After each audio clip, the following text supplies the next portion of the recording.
রবীন্দ্রনাথ ঠাকুরের চিত্রা কাব্যগ্রন্থ থেকে 2 বিঘা জমি। শুধু বিঘে 2 ছিল মোর ভুঁই, আর সবেই গেছে ঋণে। বাবু বলিলেন, বুঝেছ উপেন, এ জমি লইব কিরে? কহিলাম আমি, তুমি ভূস্বামী, ভূমির অন্ত নাই, চেয়ে দেখো মোর আছে বড় জোর, মরিবার মতো ঠাঁই। শুনে রাজা কহে, বাপু জানো তো হে, করেছি বাগান খানা, পেলে 2 বিঘে প্রস্তে ও দিঘে সমান হইবে টানা, ওটা দিতে হবে। কহিলাম তবে, বক্ষে জুড়িয়া পানি, সজল চক্ষে করুণ রক্ষে, গরিবের ভিটে খানি। সপ্তপুরুষ যেথায় মানুষ, সে মাটি সোনার বাড়া, দৈনের দায়ে বেচি বসে মায়ে, এমনই লক্ষ্মী ছাড়া। আখি করি লাল, রাজা ক্ষণকাল রহিল মৌন ভাবে, কহিলেন শেষে ক্রূর হাসি হেসে, আচ্ছা সে দেখা যাবে। পরে মাস 1.5 ভিটে মাটি ছেড়ে বাহির হইল পথে, করিল ডিক্রি সকলি বিক্রি, মিথ্যা দেনার ক্ষতে। এ জগতে হায় সেই বেশি চায়, আছে যার ভুরি ভুরি, রাজার হস্ত করে সমস্ত, কাঙালের ধন চুরি। মনে ভাবিলাম, মোরে ভগবান রাখিবে না মোহ গর্তে, তাই লিখে দিল বিশ্ব নিখিল 2 বিঘার পরিবর্তে। সন্ন্যাসী বেশে ফিরে দেশে দেশে, হইয়া সাধুর শিষ্য, কত হেরিলাম মনোহর ধাম, কত মনোরম দৃশ্য। ভূধরে সাগরে বিজনে নগরে, যখন যেখানে ভ্রমি, তবু নিশিদিনে ভুলিতে পারিনে সেই 2 বিঘা জমি। হাটে মাটে বাটে এই মতো কাটে বছর 15-16, একদিন শেষে ফিরিবারে দেশে বড়ই বাসনা হলো। নমো নমো নমো সুন্দরী মম জননী বঙ্গভূমি, গঙ্গার তীর স্নিগ্ধ সমীর, জীবন জুড়ালে তুমি।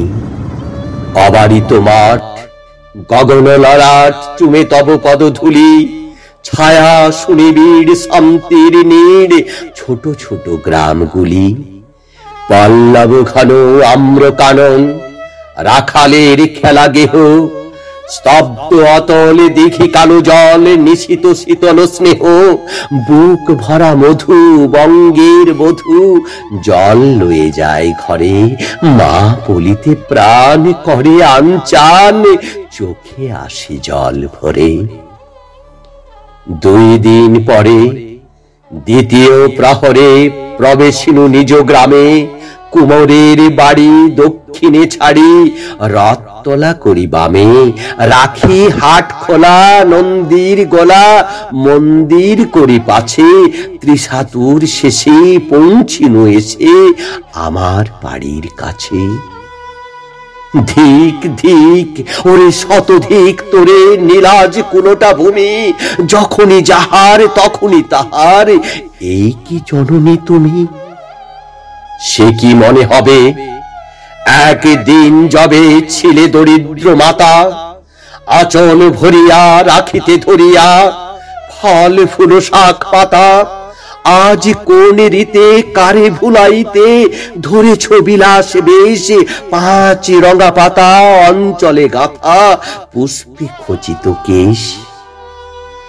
আমি তোর লাগি ফিরেছি বিবাগী, গৃহহারা সুখহীন, তুই হেথা বসে ওরে রাক্ষসী, হাসিয়া কাটাস দিন, ধনীর আদরে গরব না ধরে, এতই হয়েছ ভিন্ন, কোনো খাঁড়ে লেশ নাহি অবশেষ, সেদিনের কোন চিহ্ন। কল্যাণময়ী ছিলে তুমি ওই, ক্ষুধা হরা সুধা রাশি, যত হাসো আজ যত করো সাজ, ছিলে দেবী হলে দাসী। বিদীর্ণ হইয়া ফিরিয়া ফিরিয়া চারিদিকে চেয়ে দেখি প্রাচীরের কাছে এখনো যে আছে সেই আম গাছ। এ কি?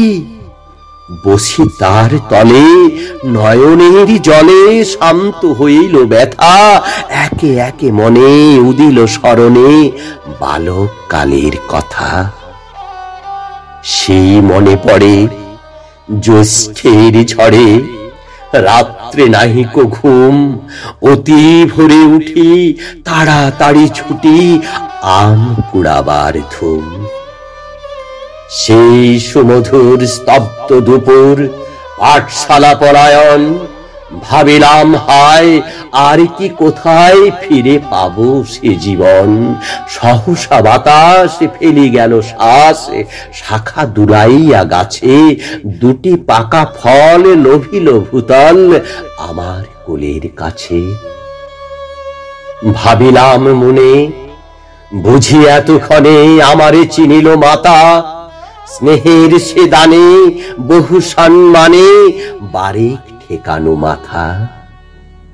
হেন কালে হায় যমদূত প্রায় কোথা হতে এলো মালি, ঝুটি বাঁধা উড়ে সপ্তম সুরে পাড়িতে লাগিল গালি।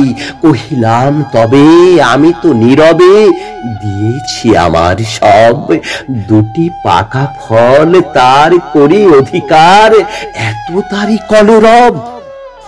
চিনিল না মোরে, নিয়ে গেল ধরে কাঁধে তুলে লাঠি গাছ। বাপু ছিপ হাতে পরিষদ সাথে ধরিতেছিলেন মাছ। শুনে বিবরণ ক্রোধে তিনি কন, মারিয়া করিব খুন। বাবু যত বলে পারিষদ দলে বলে তার শতগুণ। আমি কহিলাম শুধু দুটি আম, ভিক মাগি মহাশয়। বাবু কহে হেসে, বেটা সাধু বেশি, পাকা চোর অতিশয়।